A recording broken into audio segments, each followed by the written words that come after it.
Salut la team, revenons ensemble sur l'épisode 8 de Better Call Saul qui a peut-être éclairci la ligne de dialogue dans Breaking Bad de Saul Goodman et on parlera aussi un tout petit peu de Lalo en cette fin de vidéo qu'on commence dès maintenant. Let's go. Déjà 1000, c'est incroyable. Là on est 2000. C'est ouf, franchement c'est ouf. Merci énormément à tous ceux qui se sont abonnés et merci encore et bonne vidéo. Donc, rappelons-nous cette ligne de dialogue de Saul Goodman au moment où il est kidnappé dans Breaking Bad alors que Better Call Saul saison 6 l'explique enfin.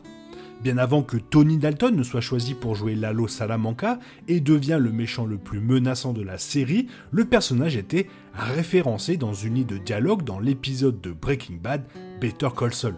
Cet épisode présente une scène où Walt et Jesse intimident Saul Goodman en le kidnappant et en le tenant sous la menace d'une arme dans le désert.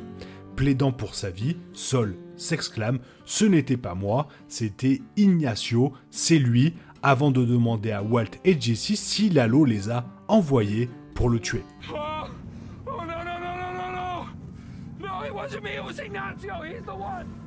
Oh no! Oh no, no, no, no! Alors, Ignacio Varga, également connu sous le nom de Nacho, était l'un des personnages principaux de Better Call Saul, occupant une place importante dans l'histoire du cartel.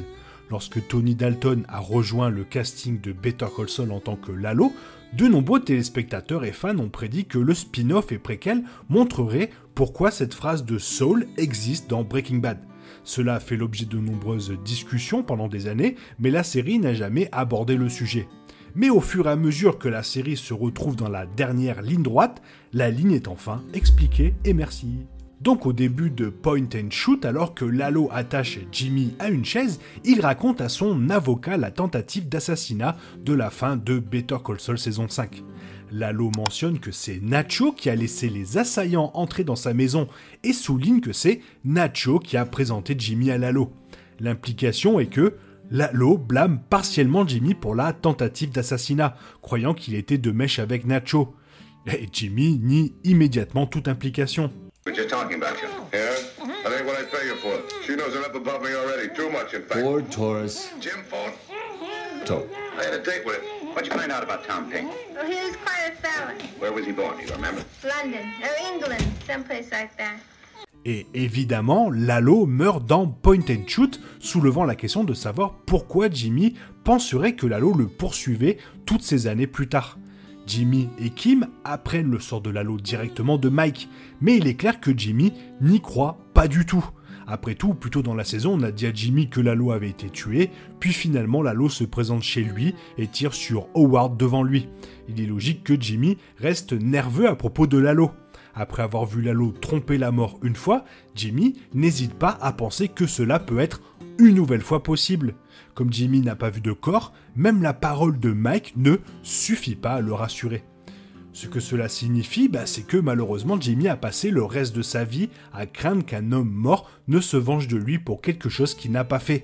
Depuis ses débuts en 2015, Better Call Saul est sorti de l'ombre de son prédécesseur et se démarque comme l'une des meilleures séries de tous les temps.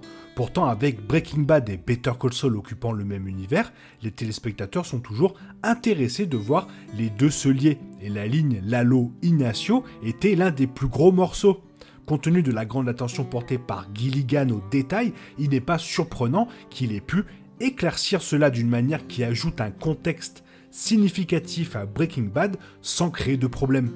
Better Call Saul améliore en fait cette scène de Breaking Bad car lors des révisions, les téléspectateurs ont une compréhension complète de l'horreur vécue par Jimmy et de l'état de peur constant dans lequel il se trouve. Comment ne pas avoir peur d'un mec qui rigole et sourit en mourant ? Et d'ailleurs, ça me fait rebondir sur ce point vite fait, juste pour le plaisir, entre nous. Understand? Say it out loud. I need to hear it. We understand. It never happened. Alors pourquoi Lalo rit-il avant de mourir ? Dès que Gus Fring a planté une arme secrète dans son Super Lab dans Better Call Saul saison 6 partie 1, le chantier de construction souterrain était destiné à accueillir une bataille finale entre lui et Lalo Salamanca. Grâce à son absence dans Breaking Bad, le public avait également une assez bonne idée que Lalo ne sortirait pas vivant de Better Call Saul. Néanmoins, peu s'attendaient à assister à la mort de Lalo dès cet épisode. Pour revenir un peu sur les faits, Lalo Salamanca utilise Jimmy et Kim comme leurre pour créer une ouverture dans la sécurité renforcée du Super Lab.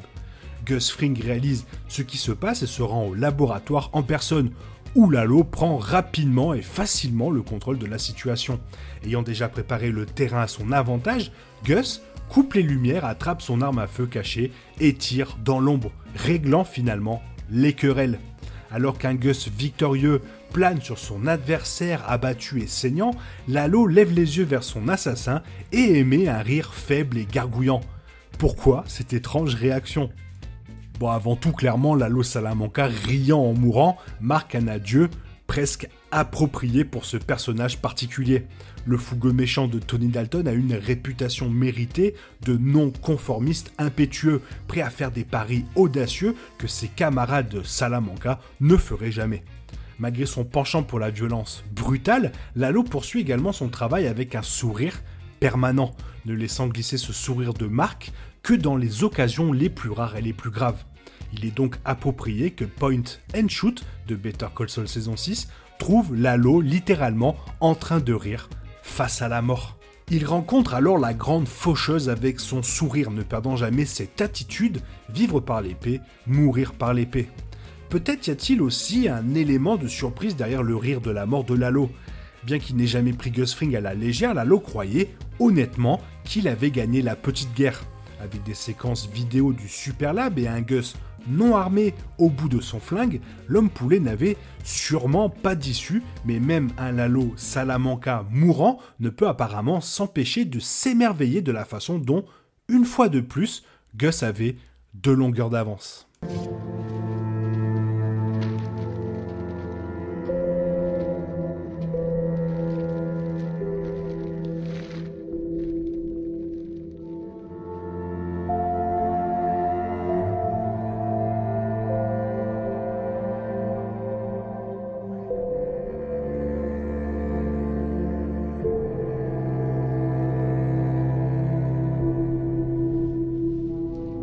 Avant que Nacho de Michael Mando ne se suicide dans Better Call Saul saison 6 épisode 3, il a prononcé un monologue digne d'un Emmy contre le cartel.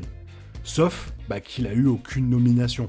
Peu de temps avant le meurtre soudain d'Howard, Patrick Fabian a prononcé un discours final tout aussi poignant qui a parfaitement capturé les transformations criminelles de Jimmy McGill et Kim Wexler. Cette tendance, des monologues épiques précédant les décès majeurs de la saison 6 de Better Call Saul, est brisé par Lalo. Encore une fois, il a foutu le bordel.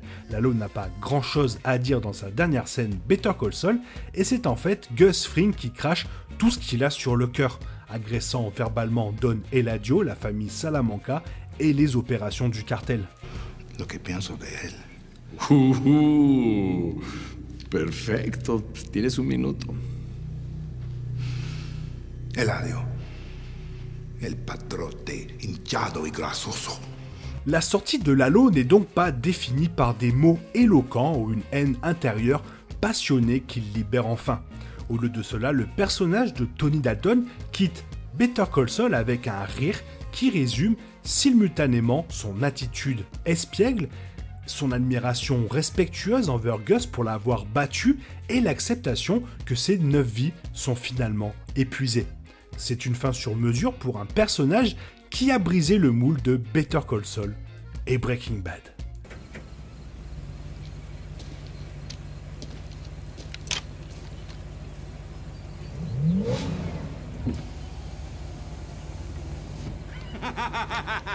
Voilà, on s'est mis bien avec cette petite vidéo. Toi, dis-moi ce que tu en penses dans la zone commentaire, ça me ferait vraiment plaisir de te lire. J'espère que la vidéo t'a plu, et si elle t'a plu, n'hésite pas à la liker, à t'abonner, la partager, la commenter. Je t'en remercie d'avance. Merci.